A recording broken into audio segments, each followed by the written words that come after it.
Ami Mancuniel, bonjour, bonsoir à tous.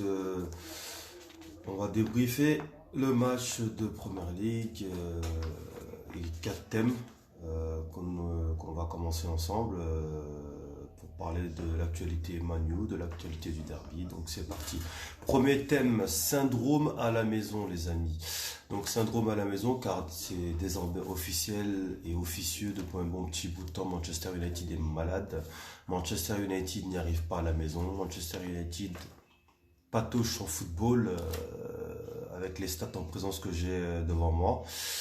3 buts marqués depuis le début de la saison en championnat. Je parle juste du championnat, d'accord? 3 buts marqués à domicile par Manchester United et 11 buts encaissés, dont la première défaite 3-1 face à Crystal Palace. La deuxième défaite la plus cinglante, hein, le 1-6 face aux Spurs de Tottenham de Mourinho. Donc en tout, ça fait sur les 6 matchs en championnat, on a 11 buts encaissés. 11 buts encaissés. Voilà, 3 pour 11 encaissés. Donc c'est pour ça que je parle de syndrome, on est définitivement malade. On n'arrive pas à se reprendre, on n'arrive pas à partir de l'avant, on est en manque de confiance, en perte de vitesse. On a un football à deux visages où on préfère rester derrière et se sécuriser avec les 2-6 Fred et Scott McTominay. Moi je trouve pas ça normal. C'est indigne d'une écurie comme Manchester United, c'est pas normal. Donc va falloir relayer à ça. Notre coach, c'est son boulot, il trouve pas la solution, il patauge depuis plusieurs semaines. Il a réussi à mettre cette néfasteté-là, cette négativité-là dans la tête des joueurs qui n'arrivent plus à jouer leur football à la maison et ça devient problématique de semaine en semaine. C'est ce qui nous a coûté plusieurs matchs, dont la qualification face au Paris Saint-Germain qui avait été médiocre. Donc ça commence à être très inquiétant. Il va falloir se remettre en question, voir ce qui se passe, voir ce qui ne va pas. Mettre un électrochoc à tous ces joueurs-là, car on ne peut pas continuer comme ça, sinon on va droit dans le mur. Avec cette équipe-là, à domicile en championnat, c'est pas bon, pas bon du tout. Donc c'est mon coup de poing, l'un de mes coups de poing de la semaine. Voilà, l'un de mes coups de gueule. Donc ensuite, deuxième thème que je voulais aborder avec vous, pauvre derby. Pauvre 183e plutôt. Pauvre 183e. Donc derby qu'on a joué avec le voisin Citizen. Derby nauséabond, salade sans saveur. Cuisine sans saveur, cuisine sans épices, salade sans oignons, salade sans viande, sans rien du tout. Voilà, il s'est rien passé tout simplement. Il s'est rien passé. Manchester a refusé de jouer. Manchester... c'est une transition par rapport au premier thème que j'ai dit, hein. Ça ne va pas, Manchester ne joue pas, il s'est rien passé du tout, on est resté prudent, on n'a pas osé et ça a contenté les deux équipes, hein. Ça a contenté les deux équipes, surtout Manchester United. Donc voilà, mis à part, sincèrement, le penalty de Rashford, hein, qui a été annulé pour cause de hors-jeu, donc ce qui est logique, il y avait faute, mais comme il y avait hors-jeu, donc le penalty n'a pas été accordé après vérification de la VAR. Il s'est rien passé dans ce derby, c'était pauvre. Aucune action offensive, personne ne se propose, beaucoup de touches de balle, pas de transition, pas de vitesse de jeu, pas de fluidité. Donc voilà, à part l'occasion aussi il y a eu une passe de Harry Maguire pour casser toutes les lignes de City. Bruno Fernandes il loupe un petit peu son contrôle, il frappe et il rate son geste. Donc c'est une action à oublier, c'est pas une action dangereuse. Donc voilà, donc il y a eu des changements dans la compo d'équipe. On avait joué en 4-2 losange avec le retour la continuité sur Pogba, McTominay, retour de Luke Shaw à la place de Telles. Luke Shaw a fait un bon match défensivement, mais ça c'est son premier rôle qu'on lui demande de faire, mais il doit apporter plus. il apporte pas assez, donc offensivement, et c'est compliqué. Mais défensivement, quand un joueur fait un bon match dans son rôle, il faut le souligner, il a fait un bon match, il a été présent. Voilà, donc c'est pour vous dire, le jeu a pris le dessus sur l'enjeu. Les deux équipes ne voulaient pas perdre, voilà, ils ont préféré rester comme ça dans leur retranchement. J'ai été assez déçu. La preuve, hein, la stat en évidence, hein, notre seul tir cadré, c'était la frappe de Bruno Fernandes. 87e minute, les amis. Première frappe cadrée de la deuxième mi-temps. 87e minute, Bruno Fernandes. Après, c'est plus rien passé. Donc, moi, j'ai pas grand chose à dire par rapport à ce derby-là. Voilà, c'était nauséabond et fade. Voilà, donc j'aurais aimé voir Van de Beek qui n'est pas rentré. J'ai pas compris. Un seul changement. Salut, coucou à toi, Sylvia. Donc, un seul changement, Anthony Martial, qui n'a quasiment rien du tout apporté. Donc, voilà, mauvais derby à oublier très vite. Ensuite, troisième thème, Raiola, Pogba out. Alors, on va revenir sur quelques déclarations de Raiola qui a allumé l'incendie dans la maison mancunienne, hein. Donc sur le départ de Pogba, il dit que Pogba va partir, il n'est pas heureux, que c'est acté, qu'il doit partir, il n'est pas à l'aise, etc. Donc c'est très bien pour toi, bravo à toi d'avoir allumé ce feu à 24 h 48 heures d'un match décisif qu'on a raté dans toute sa largeur, vu qu'on s'est fait éliminer contre Leipzig.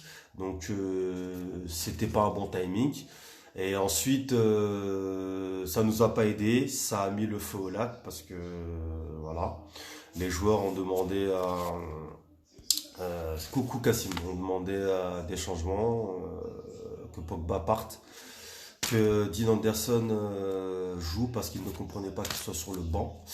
Et c'est pas normal, je suis désolé, ça c'est des sanctions directes, c'est pas normal que le club ne dise rien, la direction ne dit rien sur des déclarations comme ça. Donc l'agent vient, il se permet de parler, de mettre des déclarations fracassantes à quelques heures d'un match important pour le club, qui nous élimine derrière.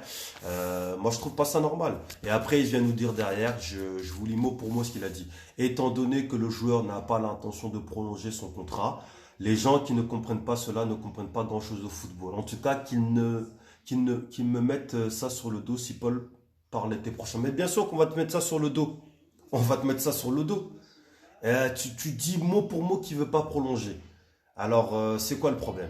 C'est un mauvais timing. C'est n'importe quoi. C'est n'importe quoi. Jamais il doit dire ça. Jamais il doit dire ça.